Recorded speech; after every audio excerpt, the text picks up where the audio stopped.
All right, so we give praise, esteem, and honor. So we give praise, esteem, and honor to the Most High Yahuwah.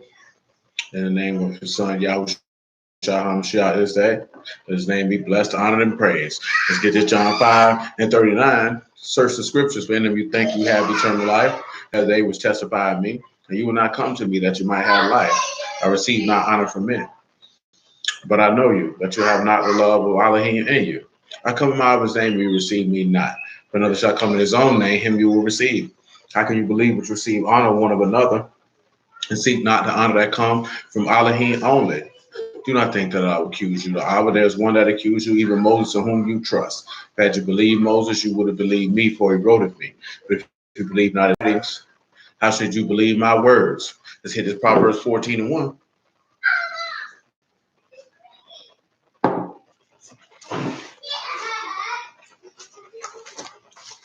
Every wise woman builds her house, and every foolish woman plucketh it down. Let's hit Ezekiel chapter 40. We'll do one of Zadok's sons, y'all willing, this evening.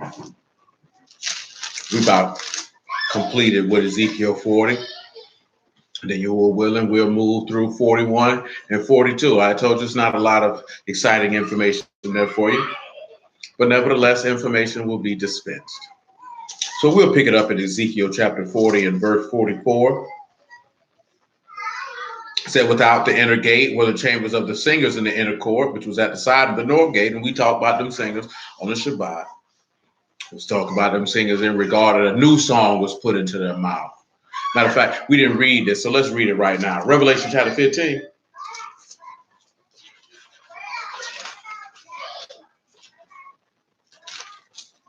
Revelation 15:1.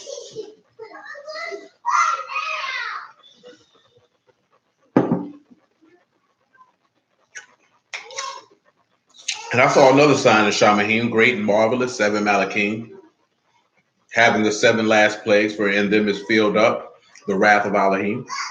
And I saw as a word sea of glass mingled with fire.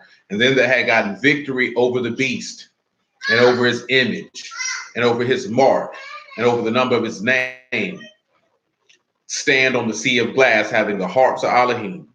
And they sing the song of Moses, the servant of Elohim, and the song of the Lamb, saying, great and marvelous are your works, Yahuwah Elohim Almighty. Just and true are your ways, you King of saints.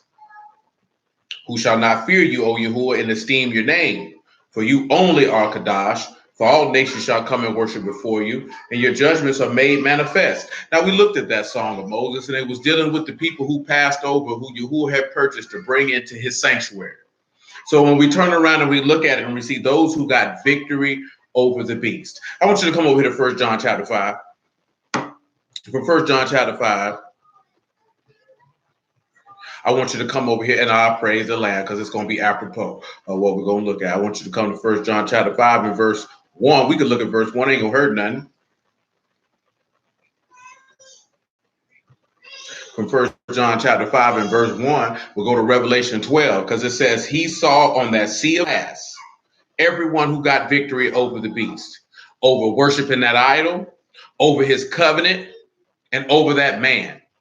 You have to understand that. You'll be able to overcome all things. See, I might go over this a little bit more in detail when everybody's present, because I was talking to my homeboy about this other day, because he was like, I've been studying. And he was like, this, that, and the third. And he was incorrect. And I was telling him the issue is not that necessarily that you studying, it's that you studying things and you're coming up with these things on your own. You're not being instructed. So therefore, you're reciting back with shalom, man, what you learn, and it's incorrect. Now, you not teaching anybody, but you telling people certain information. If they grab that information and say they believe it and begin to disseminate that to other individuals, you'll be responsible for every individual person who has that wrong information, because you chose to bear that false witness. So that's a very, very strong thing that has to always be considered. There's a news story came out. I know there was a shooting in Jersey. All the brews like, it's starting, because they named him an Israelite. Why am I mentioning that? Because nigga, that ain't got nothing to do with the beast or the image or the mark of his name or the number of his name. Absolutely nothing. And you like, they gonna start coming for stupid niggas. That's what I tell them. I tell them all that to their face. It's irrelevant. Who cares? So like, think about that. I challenge anyone who's watching now or will watch it later. Show me anywhere in the text where Yahuwah said anyone will be persecuted because they were an Israelite. Don't try to say they persecute the saints, because then you would have to go define what a. So you could be an Israelite and not be a saint. So you have to define that. And when you define what a saint is, you're still not going to have a leg to stand on. So just go in the text and show me where you say these people are going to slaughter you and kill you because you're an Israelite. Don't worry. You know, I got as long as Yahuwah allows me to live. But let's go back to 5 verse 1. Whosoever believe that Yahushua is a Mashal is born of Elohim. Everyone that love him that begat love him, also that is begotten of him. By this we know that we love the sons of Elohim when we love Elohim and keep his commandments. For this is the love of Elohim that we keep his commandments, and his commandments are not grievous. For whatsoever is born of Elohim overcome the world. And this is the victory that overcome the world, even our faith. Who is he that overcome the world? But he that believed that Yahushua is the son of Elohim. So how did these people get the victory? They got the victory because of their faith, because they believe. See, that's how we got the victory over Pharaoh. So you're not getting the victory because you're an Israelite. You're not getting the victory because you keep the commandments. It says he said, and this is the victory that overcome the world, even our faith. You must be born of Elohim. True story. You must be born of Elohim. So since I mentioned it, John chapter 3.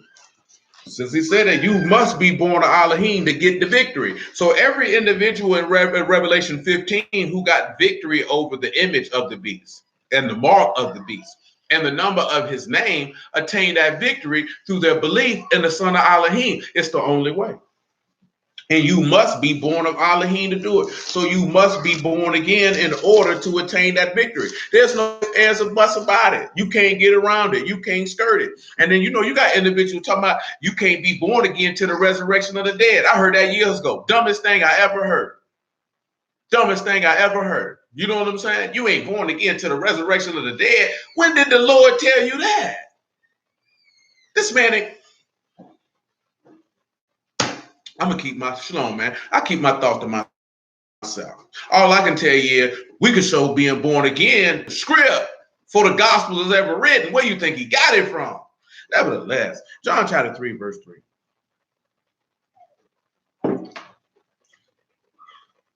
Make it one. There was a man of the Pharisees named Nicodemus, a ruler of the Yahudim. The same came to Yahushua by night and said unto him, Rabbi, we know that you are a teacher come from Elohim, for no man can do these miracles that you do except Elohim be with him. Yahushua answered and said unto him, Truly, truly, I say unto you, except a man be born again, he cannot see the kingdom of Elohim. Nicodemus said unto him, How can a man be born when he is old? How can he enter the second time into his mother's womb? Yahushua answered, Truly, truly, I say unto you, except a man be born of water and of the Ruach, he cannot enter the kingdom of Elohim. That which is born of the flesh is flesh, and that which is born of the Ruach is Ruach. Remember, that went back to what we had mentioned the other day in Romans 8. That same Ruach that quickened Yahushua made him alive, that same Ruach got to be in you. I don't know how these dudes expect to attain victory, and they don't even know who they believe on and why they believe on him, and ridicule and mock when the gospel is preached, fulfilling the text without themselves even knowing it. How are you going to attain the victory over the beast? This is, again, another point of why the gospel is important, because you cannot overcome the beast without it. This is what the book said. It's not what I say. It's not my personal opinion. It's not how I feel. This is what the words say. That's why people's problem is you want your truth. Well, your truth can be wrong. The truth is never wrong, but your truth can be wrong because it's yours. It says it's idolatrous because it's about you. See, and that's the biggest problem if everything is about you. And it's never about your husband. It's never about Yahuwah. So therefore, that's what makes you be a foolish woman who will pluck down and destroy her house and overthrow it. But before we could get this Revelation 12, I need you to come over here to 1 Peter chapter 2.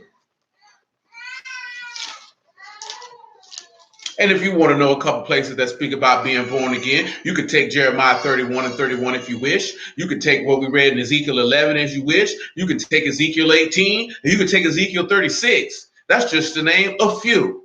Not to mention what's in Psalms 51. That's just to name a few. Maybe Psalms 25 if you wish.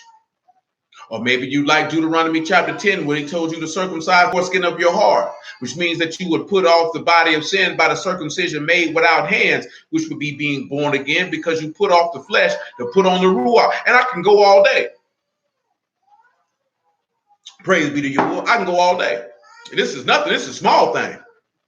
You know what I'm saying? We're talking about this last night, man, regardless if you're Israelite or not. Guess what you got to do? You got to come to the Son. Ain't no way around it. You still got to come see Yahushua. You ain't going to get the Abba without him. You still got to come see him. And that's what everybody wants to avoid. Because why do they want to avoid it? Because he told you their deeds are not manifest in the light. So they don't want to come to the light. Because then they're going to show that their actions are not an Elohim. And they don't want that to be manifest.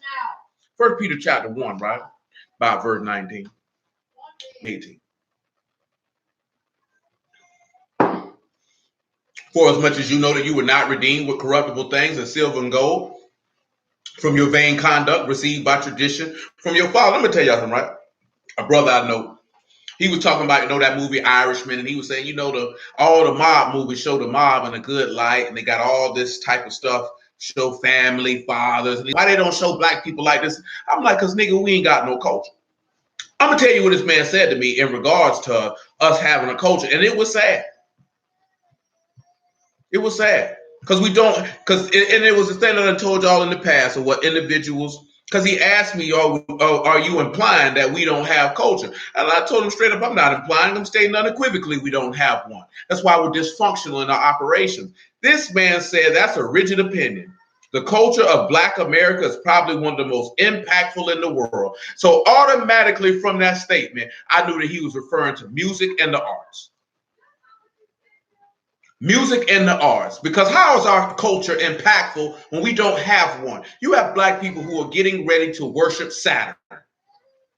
In 2 weeks, they're going to get ready to worship Saturn because they're going to participate in the festival of Saturnalia.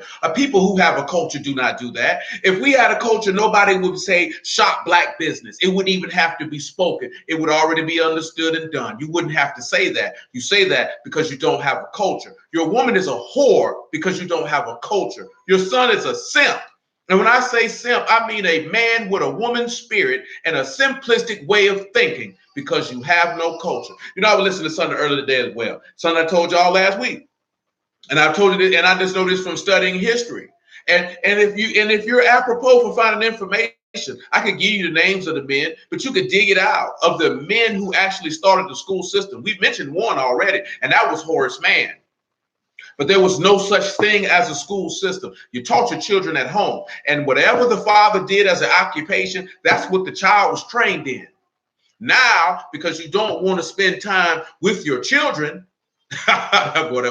now, because you don't want to spend time with your children, you want to shoot them off to somebody else to teach your son or your daughter to be an indoctrinated slave into a culture that does not belong to them. See, if you had a culture, you wouldn't even be so quick and so fast to shift your children to someone else to teach them about a culture that don't belong to them. You know what I'm saying? You wouldn't even do that. He wouldn't even do that. A functional, operational mind would not think the best thing for my child is to send them to the children of my oppressor to be indoctrinated and taught in their culture. And if they're lucky enough, I'll send them off to college and let them teach them some more and go into debt to do it. Now, if that doesn't sound like a people who have no culture, I don't know what is. But then he responded with this. Or he say, as far as the substance and content, they ain't even talking about this here. And I didn't even look at his response. I forgot what it was because I didn't even care. He went to talking about Malcolm X and Marcus Garvey and all this other stuff. How you gonna say Malcolm X trying to breach you a culture? This man was worshiping a vagina. A vagina that was given to him from someone else. He thought it was so-called black man is God, and then he say he went to traditional Islam, Babylonian pagan sun worship. Ain't nothing but a mystery school initiate. That's all he was doing, was worshiping Semiramis. That's all he was doing. Nigga, I'm not impressed by that stuff. I know better. I know better. See, what we look at, when he did a lot of stuff for black people, do you think Yahuwah cares?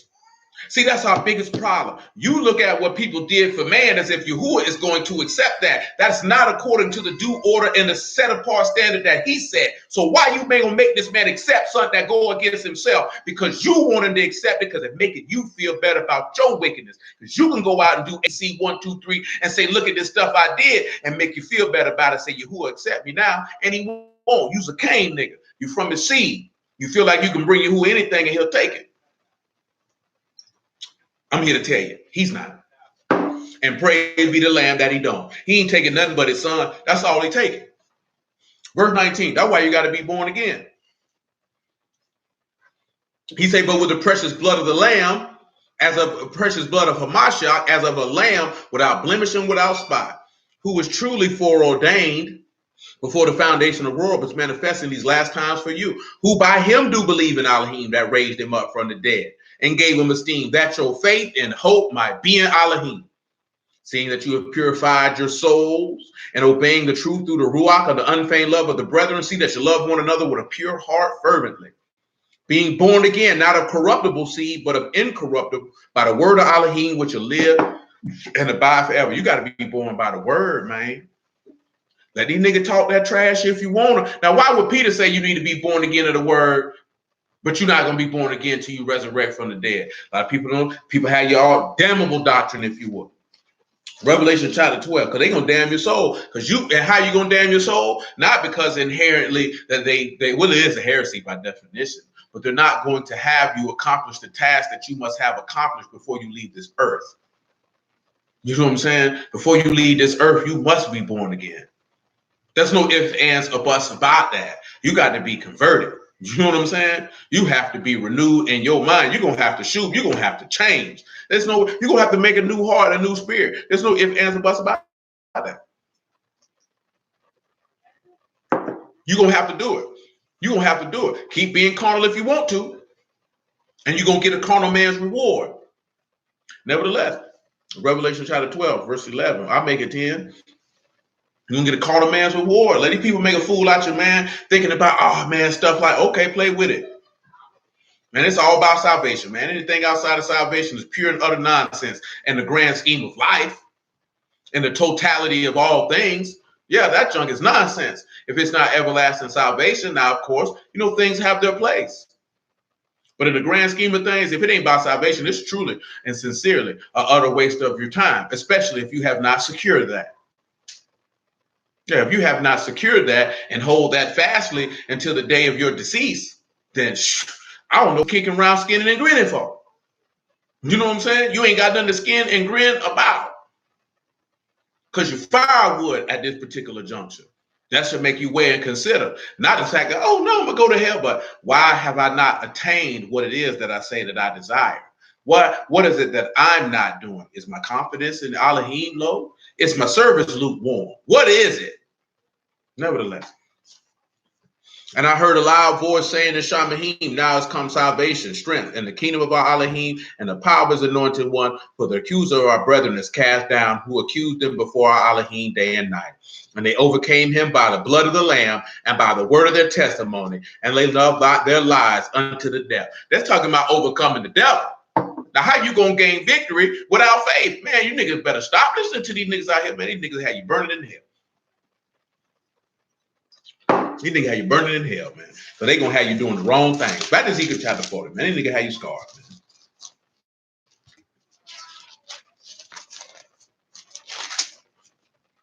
man. Verse 45.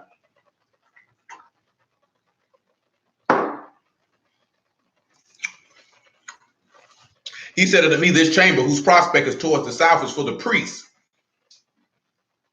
the keepers of the charge of the house. I just want you to hear chamber and prospect. Because he said it's for the priests who keep the house.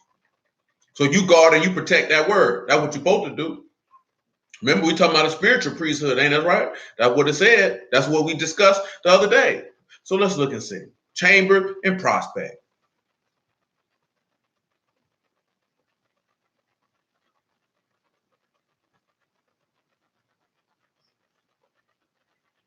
When we look at chamber, of course, this is the room or the hall or the cell. It's a lodging place. And the word is lishka. So you have lamad, shan, kaf, and hey. So the third thing we'll look at is you see how Yahusha teaching pairs you to an open palm, or pairs you to his work, or pairs you to his praise, or pairs you to his sacrifice. However you want to look at it. In order to dwell in that house, that man has to teach you something. Now let's take a look at Ephesians chapter 4 on general principles, because we're talking about being born again. So we need to do so.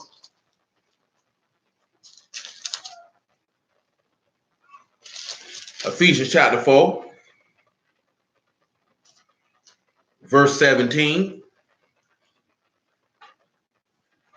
Say this, I say therefore, and testify in the Lord, that you henceforth walk not as other Gentiles walk, in the vanity of their mind. Now see, that's how a lot of us been out here walking, in the vanity of your mind, the worthlessness of your own thoughts. That's in the book of Psalms, where it tell you that man altogether is vanity. You know what I'm saying? Altogether, our thought process is utterly worthless. Utterly worthless. Why? Because, he made man upright, but man seeks out many inventions. So you seek out folly, and you seek out folly regularly. You know what I'm saying? See, I'm going to go ahead and tell you this here now. And y'all willing, if it be his will, we'll go back over it in detail. They would tell my homeboy, right? He was like, Adam was born of the Spirit. I said, absolutely not. Absolutely not. It's made of dust of the ground. So they walked in the vanity of their mind, Eve specifically, because she was the one who was deceived. But see, this is the vanity of their mind. Now, of course, we can ascertain this from the text. It's always funny to me that people think that those trees were actual trees that they ate fruit from. People simple enough to think that Eve had sex with Satan. Got to be the dumbest thing for individuals to open their mouth and utter, because you got to be a pure and utter jackass to think an angel would have sex with a woman. You know what I'm saying? What would be the purpose of that? Why would you even think an angel had a penis to inseminate a woman to begin with? When you should have enough understanding that this man told you that the angels in heaven would be like the children of the resurrection. The children of the resurrection would be like the angels. So if the angels don't have blood, then how could they inseminate a woman? This is simple common sense. You can't turn around and tell somebody flesh and blood can't inherit the kingdom, but angels in heaven got blood to inseminate a woman.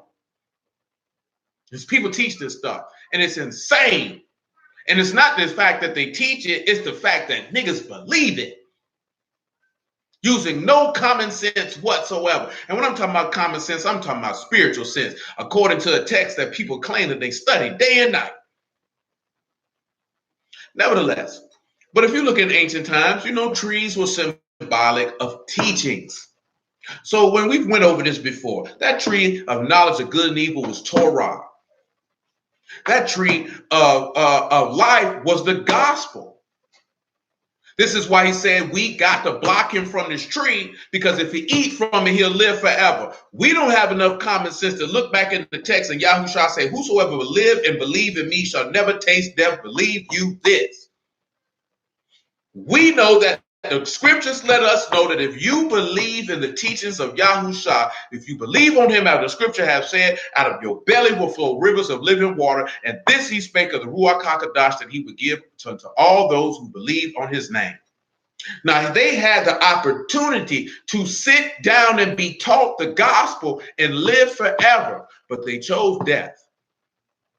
Remember, we went through this here. Y'all should remember and recall why Romans 4:15 says, well, there is no law, there is no sin. There couldn't have been no sin because there was no law to tell them that there was sin. That's why he told them don't eat from it. Because the minute you do, you're going to know right from wrong. And then when the law is birthed and it brings forth sin, and sin, as well, lust, when conceived, bring forth sin, and sin bring forth death, do not err.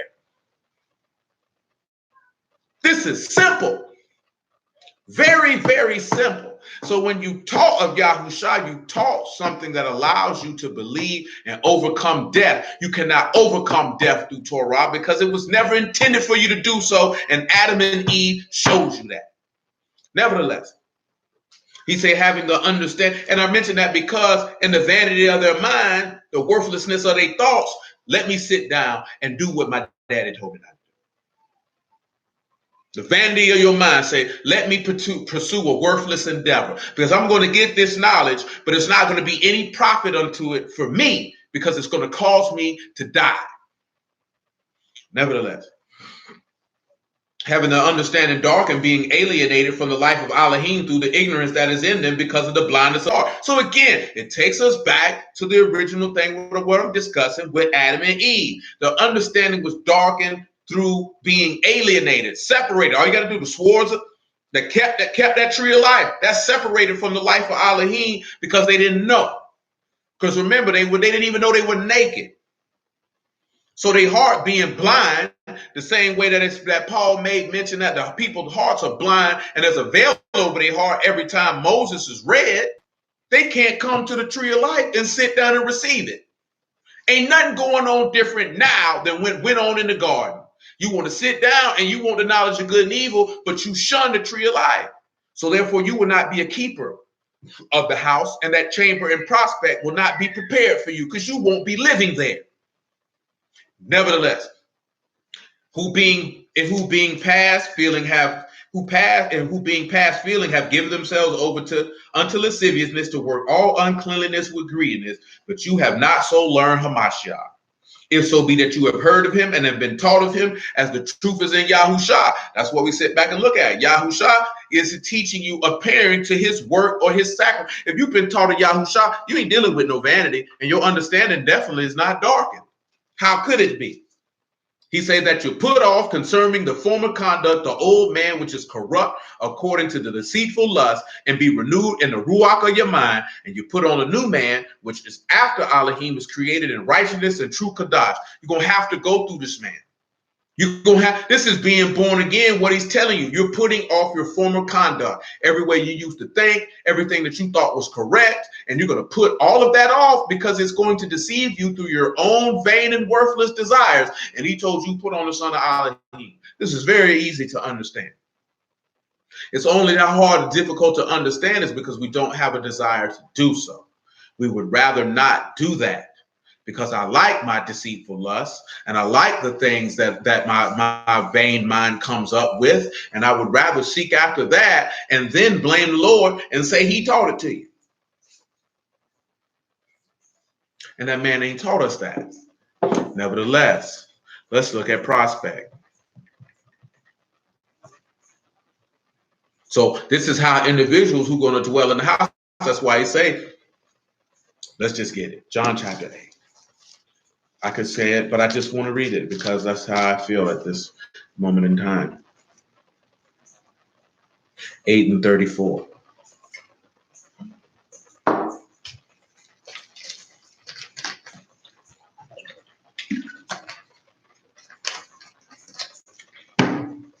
Yahusha answered them, truly, truly, I say unto you, whosoever commits sin is the servant of sin. And the servant abide not in the house forever, but the son abide forever. If the son therefore shall make you free, you shall be free indeed. If you a sinner, you can't abide in the house. Look at that word for chamber. What character did it have? It had that lamad. It had that hey, or that man with raised arm is teaching you. Yahusha done taught you. You're not dwelling in this house without that man teaching. That man say, if you commit sin, you can't dwell here.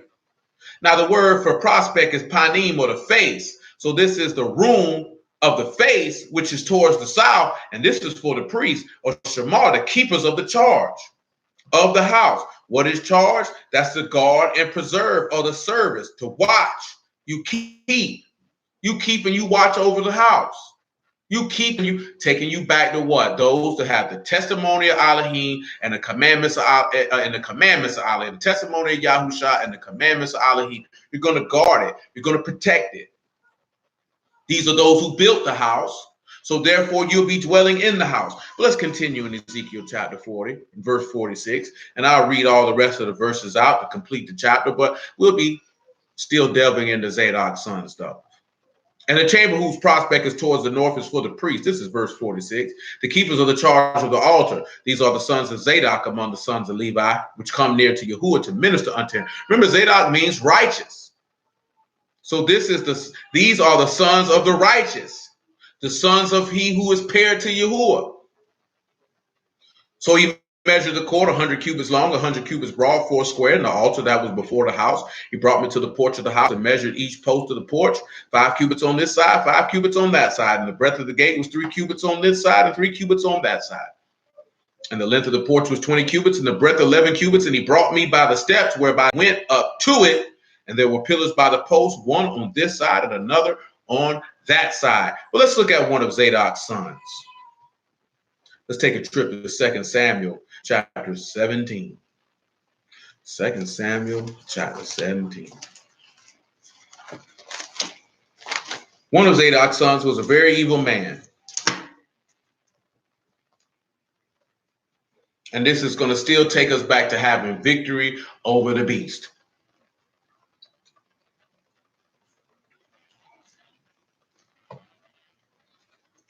Second Samuel, let me see.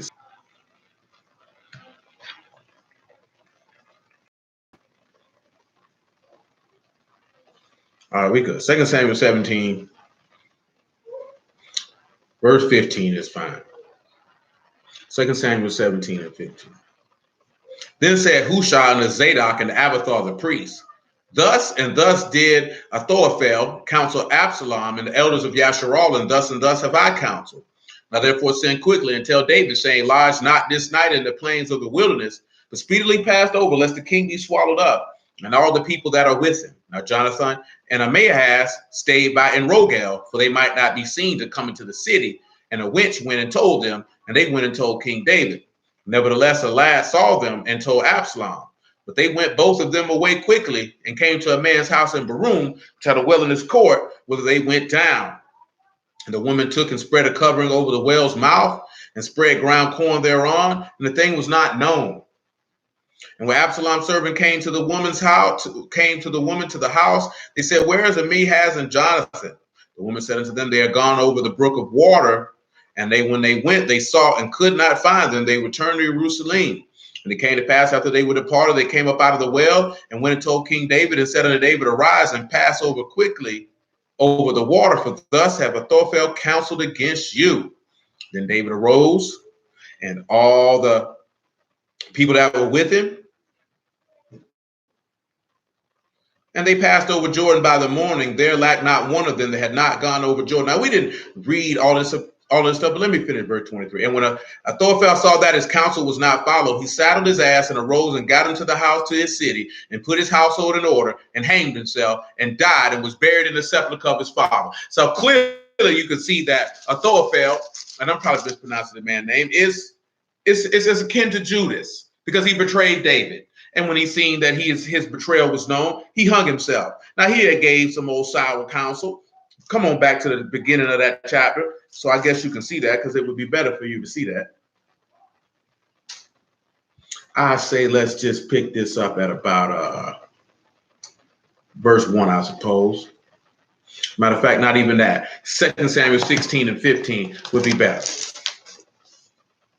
And Absalom and all the people of Yasharal came to Jerusalem, and Ahithophel with him. Came to pass when Hushai the Archite, David's friend, was coming to Absalom, that Hushai said unto Absalom, Elohim save the king, Elohim save the king. Absalom said to Hushai, is this your kindness to your friend? Why went you not with your friend? Hushai said unto Absalom, lay, but whom Yahuwah and this people and all the men of Yasharal choose, his will I be, and with him will I abide. Now notice the mindset that this man had. That's the mind that all of us have to have. But whom Yahuwah and this people and all the men of Yasharal choose. Well, who is the man that Yahuwah has chosen? He has chosen Yahushua. So that's who you belong to, and that's who you should abide with. Remember, you can see if you haven't chosen the man who Yahuwah has chosen, you're not going to gain victory over the beast, over his image, over the mark, or over the number of his name. It's not going to happen. Continuing. And again, whom should I serve? Should I not serve in the presence of his son? I served in your father's presence, so will I be in your presence. Then said Absalom to Ahithophel, give counsel among you, what shall we do? Ahithophel said unto Absalom, go into your father's concubines, which he left to keep the house. All Yasharal shall hear that you are abhorred of your father. Then shall the hands of all that are with you be strong. So they spread Absalom a tent upon the top of the house, and Absalom went into his father's concubines, and all the sight of all Yasharal. And the counsel of Ahithophel, which he counseled in those days, was as if a man had inquired at the oracle of Elohim. So was all the counsel of Ahithophel, both with David and with Absalom. Strong that was. That his advice was as if a man went to the oracle of Elohim itself. Let's just grab that word oracle real quick. Like, I think we dealt with it before, but let's just grab it real quick so you can really understand how serious of a statement that is. And this man gave wrong counsel on top of that. Now, the oracle, simply the bar or the word. It was as if Elohim spoke himself.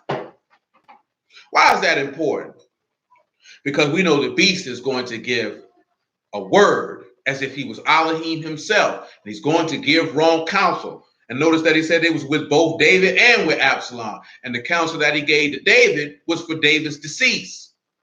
So Absalom could increase. So you could look at Ahithophel as the same, and not to say necessarily the beast, but the false prophet is more apropos.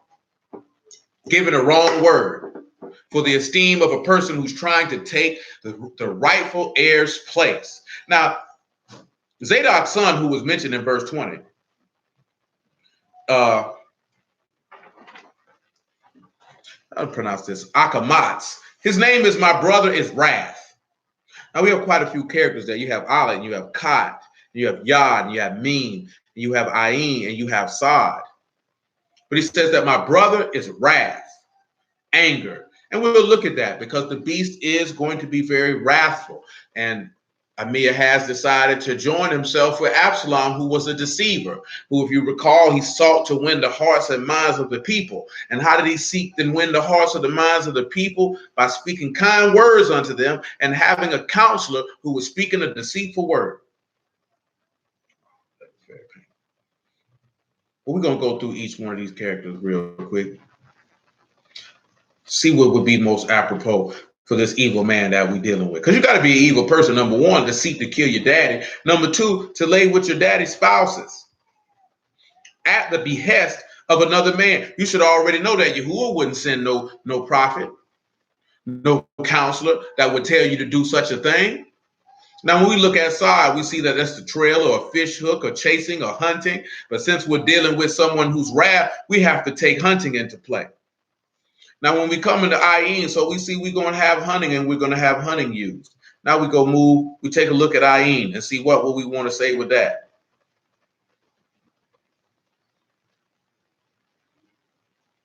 So we're going to sit back and we're going to watch the hunting because his name is my brother is anger or wrath. So now we're watching hunting. So if we know we're watching hunting, what this means, we're going to take in blood or chaos, because that's the only apropos thing that we will use there, because that's what they're bringing. We'll say chaos because they're bringing disorder. Now we come to Yod.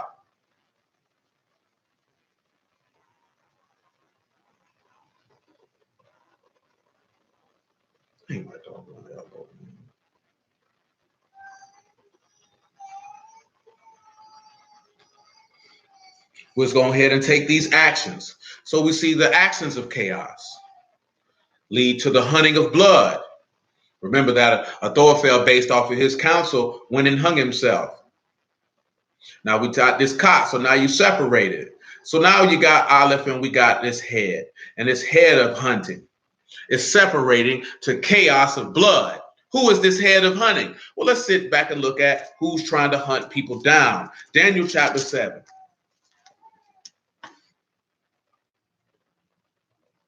And you have to be careful with that. And that goes back to what I mentioned earlier. Nobody's going to be persecuted for being an Israelite. And we'll look and see what saints mean, because I know that y'all know.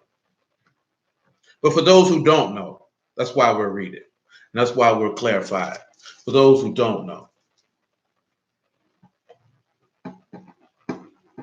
What verse would I like?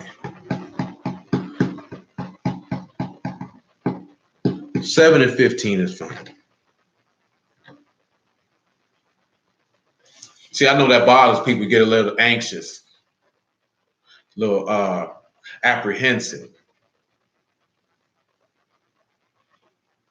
But anxiety and stress and pressure, all of those things are self-inflicted because those are the thoughts and machinations of your own mind. Yahuwah is supposed to bring peace. So if you don't have peace and you have all this anxiety and you have all this apprehension, you have all this pressure and stress, that means that you are wicked. And why we say wicked? Because you're not trusting in Yahuwah. Remember, evil heart of unbelief. Because if you had a heart of faith, then he would comfort you. That's what he said. Your rod and your staff comfort me, and you lead me beside still waters. He calls you to rest and lay down. And it just is what it is. It ain't no sense of trying to spit it and make it all nice like and make you feel better about it. It just means your heart's wicked. It's wicked because you don't believe. You don't have full trust in him. Your faith weak. That's why you're so nervous. How are you gonna be nervous and you say to serve the living Elohim? How does that even make any sense? What are you nervous about? What you're nervous about is you don't believe that he's going to do what he said he's going to do. So you feel like you have to do it yourself. So you begin to put all this pressure and all these thoughts in your head for things that have nothing to do with you, things of which you cannot control. This man has already told you that which one of you can add 1 cubit to your stature by taking a thought, and you can't. Absolutely, you cannot. Ain't nothing gonna happen unless you who allow it. Period. Nevertheless, this is Daniel 7 and 15. Daniel was grieved by Ruach in the midst of my body, and the visions of my head troubled me. And I came near unto one of them that stood by and asked him the truth of all this. So he told me and made me to know the interpretation of the things. These great beasts, which are four kings, which shall arise out of the earth. For the saints of the Most High shall take the kingdom and possess the kingdom forever, even forever and ever. Then I would know the truth of the fourth beast, which was diverse from all others, exceeding dreadful, whose teeth were of iron, his nails of brass, which devoured, brake in pieces, and stamped the residue with his feet. And of the 10 horns that were in his head, of the other which came up, before whom 3 fell, even of that horn that had eyes, and a mouth that spoke very great things, whose look was more stout than his fellows. Well, let's just look at stout. He said this man's look was more stout than his fellows. He spoke some great things out of his mouth. He was selling out.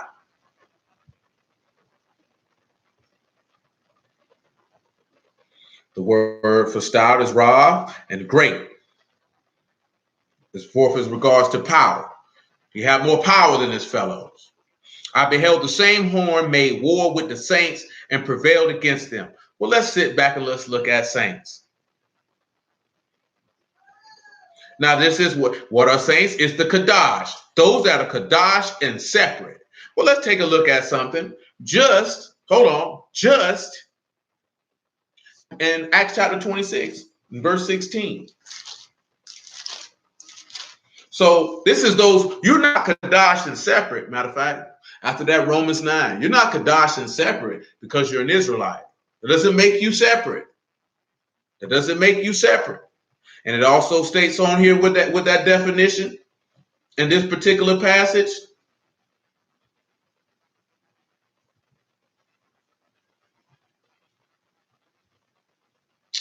Good grief. I'm instead of hitting the wrong thing. Maybe it'll help me out right here. Also, it'll take it back because this same word is used in Deuteronomy 33.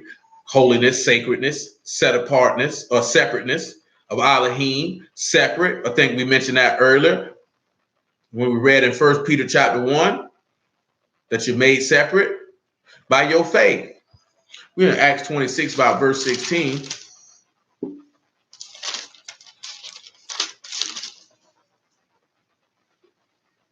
He said, verse 15, he said, who are you, Lord? And he said, I'm Yahushua, whom you persecute.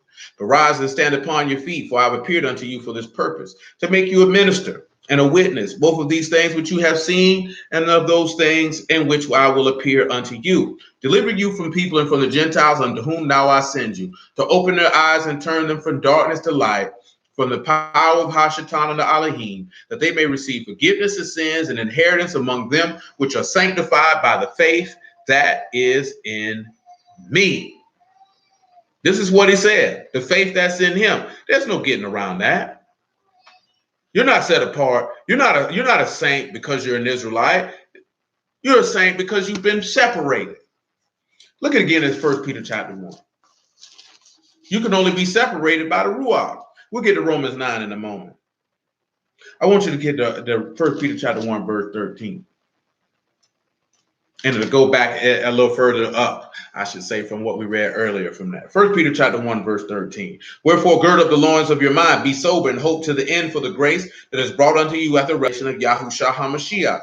As obedient children, not fashioning yourselves according to the former lusts in your ignorance, but as he which called you is Kadash, so be you Kadash in all manner of conduct, because it is written, be ye Kadash, for I am Kadash. Now let's turn around and let's look at Romans chapter 9.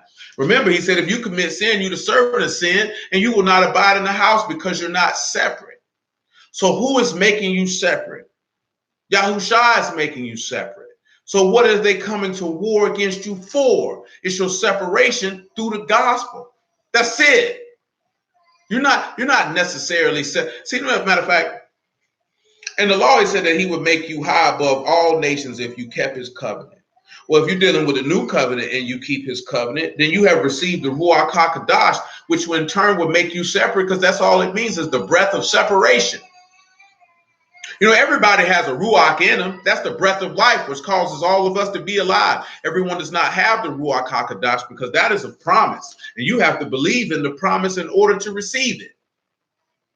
And you finding out you an Israelite is not the promise, because he didn't promise you that. He didn't promise, I'm going to make you an Israelite. He promised Abraham that I would give you a seed and that your seed would be greater than the sands of the sea that no man could number.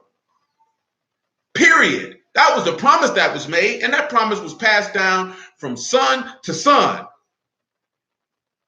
Period. That's the promise of Elohim. He promised a man a seed and to make him the father of many nations, and that he would give that seed a land. Well, guess what? That seed of Abraham don't mean nothing no more. Because now it's not seed of Abraham, it's the seed of Mashiach. If you want to inherit that promise, see, the first covenant, you inherit that promise because you was a seed of Abraham. This promise, you got to be the seed of Mashiach, or you're not going to get it. That's why you got to be born again. Now, not the resurrection of the dead. If you weren't born again before you died, nigga, you're not getting up. Not in peace, I can tell you that. Romans 9, verse 7.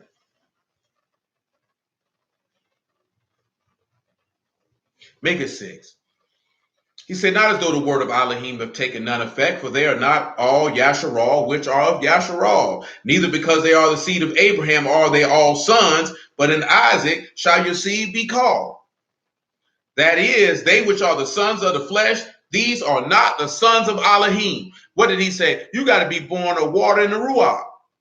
So if the sons of the flesh, these are not the sons of Elohim, but the sons of the promise are counted for the seed.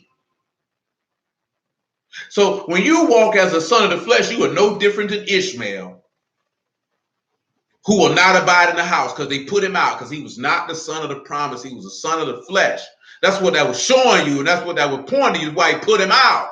You carnal. You're not of the promise. You're not of Elohim. Because again, he never promised you to be an Israelite. He promised you to be the sons of Elohim. That's what he promised you. That's what the promise is. See, a lot of brews don't want to talk about that, but that's what the promise is. That's what the promise is. That's why he said, those, who believe on his name, he gave them power to become the sons of Elohim. You're not a son of Elohim because you're black. You're not a son of Elohim because you're an Israelite. That doesn't mean anything. You don't have a leg up for that. The people don't fear you in your carnal state. Talking about you a son of Elohim. You was a doofus and an idiot if you think them people fear you in your carnal state. Why would they fear you in your carnal state? What power do you possess? What can you do to cause a threat to them and you carnal? Satan don't know nothing about that. If you carnal, you right where he wants you at.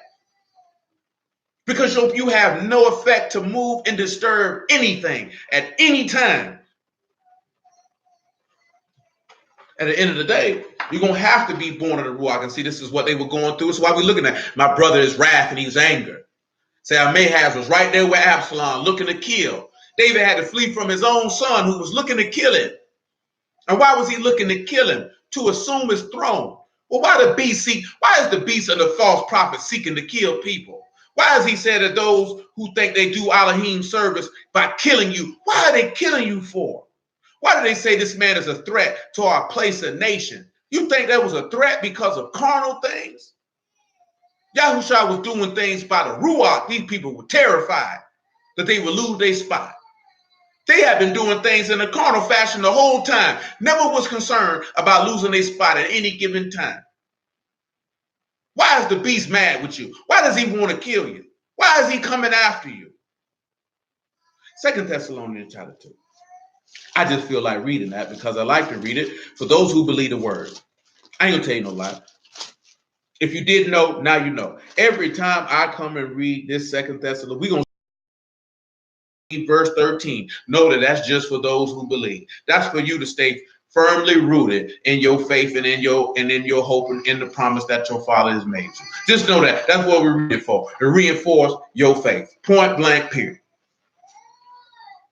He say, even him whose coming is after the working of that perish because they receive not the love of the truth, that they might be saved. That's a thoroughfare. That's why he had to hang himself.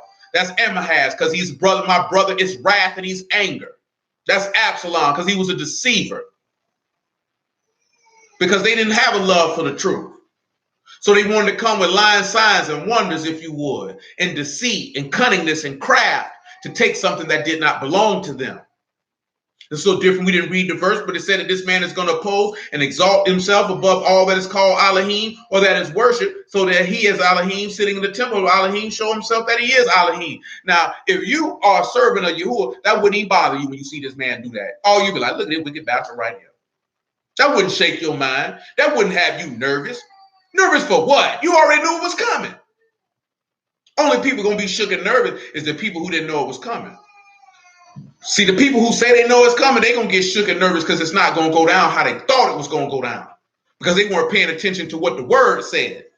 For 8 years, nigga heard of Obama the Antichrist. Nothing happened. Because Obama is absolutely no one.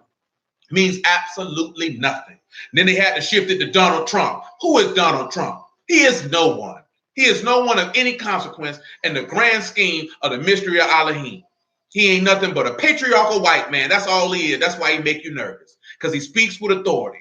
You know what I'm talking about? And he means what he says, and he does what he say he gonna do, and he has no regard or care for your feelings, and that bothers you. Because you're not used to that, especially not black people, because you don't respect the authority of a man. So you're not used to a man telling you, nigga, shut up, this is what I'm gonna do, and you gonna like it, because this is what's best for you. So you act like a little girl and get in your feelings and pout and scream and holler. You're not accustomed to that because he don't care about your feelings. And that's what a lot of things that people are not used to. An authoritative patriarchal man cares nothing about your feelings. They mean absolutely nothing to him. Not in regards to what he's going to do. He's going to do what he feels is best for the whole, not based off how you feel.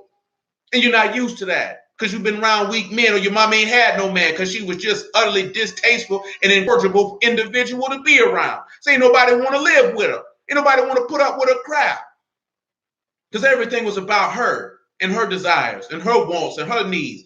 Well, a man who knows that he has power and authority is just going to say, you know what? I'm just going to leave you here to your misery and you can pine away here alone. Period. Because I ain't putting up with it. And we're not accustomed to that. You know what I'm saying? You don't have to agree with his policies. I care less about his policies. It's all a narrative in a show for your entertainment. You know what I'm saying? That's all it's for. You put stock in it because you believe it's real. Ain't none of this stuff real. This stuff for show. You know what I'm saying? It's just a real live television show with real people. But as a man, he's just a man. You don't have to agree with it. You're not used to that. You're not used to a man saying, no, we're not doing that. But I feel like I don't care how you feel. Because you think somebody's supposed to care about your feelings and coddle your feelings. And when they don't do that, then you get mad. And you don't want to have anything to do with it. I don't want to talk to you because you don't care about my feelings. Well, if I went by your feelings, which changed every day, then I would be dysfunctional and disorderly like you are. I'm not moved by feelings. I'm moved by logic and reason through data that I've researched and through counsel from other men who have done the same. Feelings change. So therefore, you cannot invest stock in the people who are moved by feelings. And that's why black people feel like they're not heard, because you're emotional. So why would I listen to you? Because you feel like this on Tuesday and they're going to feel different on Thursday. Ain't nobody taking that seriously. You're unstable. And this is why I say a double man is unstable in all his ways, because you change up constantly, because you don't have a firm root and foundation. And individuals who don't have no faith, that's why they're not going to be able to overcome the beast or his image or his mark or the number of his name, because you're not rooted in anything. You're in your carnality. So you're going to go by how you feel, by your lust at that particular moment in time. And that's why you have to be born again. Nevertheless, verse 11. 2 Thessalonians chapter 2. And for this cause Elohim shall send them a strong delusion, that they should believe a lie, that they might all be damned who believe not the truth, but have pleasure in unrighteousness. But we are bound to give thanks always to Elohim for you, brethren, beloved of the Lord, because Elohim from the beginning chosen you to salvation through sanctification of the Ruach and belief of the truth, whereunto he called you by our gospel, by the obtaining of the esteem of our Lord Yahushua HaMashiach. Therefore, brethren, stand fast and hold the traditions which you have been taught, whether by word or by our epistle. Now our Lord Yahushua HaMashiach himself and Elohim, even Abba, which have loved us, have given us an everlasting consolation and good hope through grace. Comfort your hearts and establish you in every good word and work. You have a consolation and you have a good thing to hold on to. You got a strong hope to hold on to. You know, it's an anchor to the soul. But we stop right here because we still got more to go in the Amahaz. We just touched the surface, and then we'll deal with his brother who's good.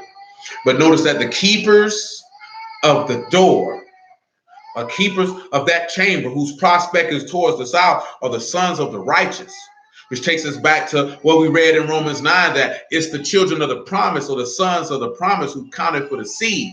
This is therefore which is going to make you righteous, which means you have to be born again. And when you're born again, then you'll have the victory, because this is our hope, even our faith. And when you have the victory, then you will overcome the beast and his image and his name, the mark, the number of his name and his mark. See, you got to realize the mark is coming for what he told you in Daniel 11. He'll take intelligence with the people, because he has understanding of dark sentences. So he's going to sit down and he's going to teach the people script. We don't went over this ad nauseum, and it's important that you know this. Why? Because you would have already been told. So there's no way that you should have been deceived from something that you've already been told. There's no way that this man sits his stinking no good behind down and open up text and you wow by, oh, he broke that down. You's a damn fool. You go for that when you know better. You already know what he's coming to do. So you're not fooled by that. You already know the book say that idols cannot talk, they can't breathe, they can't smell, they can't do none of that. So when he bring up an image that's talk, you already know that's contrary to the text. That's just lion, sign, and wonder. I ain't going for that. I'm not going for that. You already know the number of his name, so you know the mark coming. That's a covenant. So you're not going to join in a covenant with him because you reject his teachings. So you're definitely not going to take the number of his name, because you know that that's a man, and you don't bend down to no man, you bend down to Elohim. So therefore you're overcoming. But will you be willing to lay your life down for it though? Will you be willing to shed blood for it though? See, that's the point. Will you be willing to go to jail for it though? For standing against the antithesis of this clown, which is Yahushua. Will you stand against him for the Lord? See, that's the question. See, I'm not concerned with some old probably MK Ultra assets who shot some niggas in Jersey and lose my mind behind that jump. Man, who cares? That's some bugged out niggas who these white folks probably use to do something. Who even say, let's not even say they were MK Ultra assets. Let's just say these niggas just was idiots. Say they want to go shoot up some Jewish people. Now niggas nervous. You know why niggas nervous? They labeling us as terrorists. You whole nigga, you scared of man? You scared of a man? How you say you a servant of Yahuwah and you concerned about being on a terrorist watch list? Why you even concerned with that?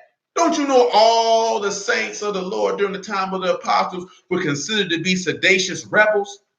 Do you think they cared? Man, they stone Peter them talking about you better not teaching this man name. You tend to bring this man blood on our name. You think they cared? On the book of Acts said everywhere this sect has been evil spoken of. Did you think that they cared? Oh man, they talk evil of us, bro. Well, we on the list, man. They say they don't care for nigga. Why you? What? Get out of here. Come on, man. The scribes and Pharisees came to the Lord and said, man, you better stop, man. Herod gonna kill you. He said, you go tell this fox this right here, man. He said, on the third day I'll be perfected. I'm not concerned with this, nigga. That's lack of faith and that's fear. If you worry about what type of watch list you want, worrying about an image, why do you even care? And you say the servant of Yahuwah. How about you be about your father's business, man? Live set apart and manifest that gospel through deed, word, and preaching. And screw what them talking about. I wouldn't care if my name was on 1,000 lists. Long as my name written in heaven, what I care about my name being on a man's list for? That don't even make common sense. That's fear. That's cowardice. That's what whole niggas say. Grown men sounding like women. They got us on lists. They watching us. Come on, man. Are you serious? The Lord said you wouldn't have no power at all unless it was given to you from heaven. He said, so therefore he that delivered unto me to you have the greater sin. This man said these people can't do nothing to you. This man said one head of your head can't be harmed. That man said don't fear him that can kill the body, but fear him who can kill the body and cast it into hell. I say fear him. He said, but in his patience possess you your souls. Why you worried about the people? Why that strike fear in your heart? Why are you concerned? Ask yourself that question. Why you care? If your name was on the terrorist watch list right now because you stood for the gospel, would that make you stop serving Yahuwah anymore? Any less? Would you be reticent to proclaim the name of Yahushua? Would you be fearful? Nigga, is you serious? He told you that the devil will cast some of y'all into prison, but be faithful in the death and give you a crown of life. Does that offend you? They gonna lock you up? They gonna throw us in FEMA camps. And what's your point? Book already said that this man gonna prevail against us. So I'm already mentally prepared for that. This has already been laid out. This was ordained from the foundation of the world. He said, man, hey, man, rest a little season until the rest of your brethren and your fellow servants are killed like you are. Does that offend you? Because you don't have a good consolation and good hope. You don't believe that Yahuwah, and that as it says in Revelation 14, that the Ruach saith, blessed are those that die in the Lord, and their works do follow them. All you got to do is stand fast and build your house. Ain't no need to have no fear. Fear ain't nothing but a sign. You say, perfect love cast out fear, because fear have torment. So I see a whole bunch of people who ain't got perfect love. That's what I see. I see some people who got fear because you're scared. You scared about the government having your name on a list. Man, screw every last one of them folks in the vagina they came out of. You know what I'm saying? What I look like being fearful of a sinner who has no hope in the world. Why am I concerned about what a sinner can do to me? What hope does this sinner possess? He is an offender and marked for death by the living Elohim. Then he says, through the word, that it is a great thing for you to suffer for the word, and that it is a delightful thing for Yahuwah to trouble all those who trouble you. But nevertheless, I say hallelujah for Yahushua, Blessed be the living Elohim, man. Forever and always. I bless all y'all out the house of Yahuwah in the name of Yahushua. I appreciate your time. Yahuwah willing, we'll pick it up on the Shabbat. If my memory serves me correctly, we'll be on Pablo Creek. But don't quote me on that yet, because I have to double check.